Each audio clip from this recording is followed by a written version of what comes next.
দান বক্সে প্রতিদিন যার জন্য দান করিস সে কি আদৌ ফিরবে? ফিরবে। তুই তো বিয়েও করলি না, এভাবে আর কতদিন অপেক্ষা করবি?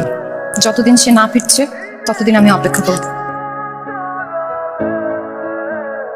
আপনার খুব নাম ডাক শুনেছি, আসলে আমার বাবার জন্য একটা ইসি চেয়ার বানাতে হবে, তো বানিয়ে দিতে পারবেন? আচ্ছা, আজকের মধ্যে কাজ শুরু করে দিব। আপনার নামটা? রূপ। চেয়ার রেডি হয়েছে? হ্যাঁ বাবা রেডি আছে। কেমন আছেন? ভালো। চেয়ারটা দেন। চেয়ার তো আজকে রেডি হয়নি, কালকের মধ্যে হয়ে যাবে। এখনো চেয়ারটা দিল না, ইচ্ছা করে দেরি করছে যাতে আমি বারবার তার দোকানে যাই। এই যে চেয়ারের টাকাটা। টাকা লাগবে না। আপনি কি ভেবেছেন টাকা না নিলে আপনি আপনার শাস্তি থেকে বেঁচে যাবেন? আপনাকে বেশিক্ষণ অপেক্ষা করালাম? না, ঠিক আছে। আমার শাস্তিটা কি যদি বলতেন? এত অস্থির হচ্ছেন কেন? ভালোবাসলে এত অস্থির হতে হয় না। ভালোবাসেন? তাহলে আপনার শাস্তি হচ্ছে আগামী 1 সপ্তাহ আপনি আমার পিছু নিতে পারবেন না। না ভালোবাসে থাকতে পারছিলেন না? নিঃশ্বাসে নিঃশ্বাসটা করছিলাম। জানেন, ভালোবাসার মানুষকে শাস্তি দিলে নিজেও সেই শাস্তি পেতে হয়।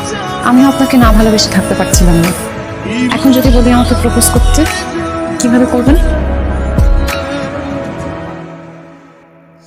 আজকের জ্যোৎস্নাটা অনেক সুন্দর না? আপনার চেয়ে বেশি সুন্দর না। আমরা দূরে কোথাও চলে যাবো। তুমি আমাদের একমাত্র সন্তান, অনেক স্বপ্ন আছে তোমাকে নিয়ে। এমন কিছু করবে না যাতে করে মানুষ আমাকে এই কথা বলার সুযোগ পায় যে আমি আমার মেয়েকে উপযুক্ত শিক্ষা দিইনি। কেমন আছেন আপনি? আপনার কোনো খোঁজ খবর নেই। আমি কি ভুল কিছু করেছি? আপনি ভুল করেননি, ভুল হয়তো আমার হয়েছে।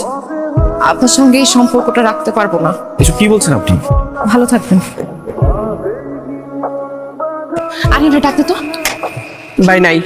আইজান করিস না, আমি খুব এমনি টেনশনের মধ্যে আছি। তো ভাইরা আসলে বল। ভাই সত্যি সত্যি চলে গেছে। আর একটা কথা বলে গেছে, কাঠের ওই ফুলটা যত্ন করে রাখতে। আমি তখন পরিস্থিতি সামলে নিতে পারিনি। তো একটা কথা আপনাকে শুনিয়ে দিয়েছি, তাই বলে আপনি আমাকে রেখে চলে যাবেন? একটাবার আমার কথা ভাববেন না? আপনি জানেন একটা মানুষের এতদিন ধরে অপেক্ষা করা কতটা কঠিন? জানি। আপনি একবার বলেছিলেন না, ভালোবাসার মানুষকে শাস্তি দিলে সেই শাস্তি নিজের কাছে ফিরে আসে। এই কটা দিন আমি হারে হারে টের পেয়েছি। আশ্রয় দেবেন আমাকে?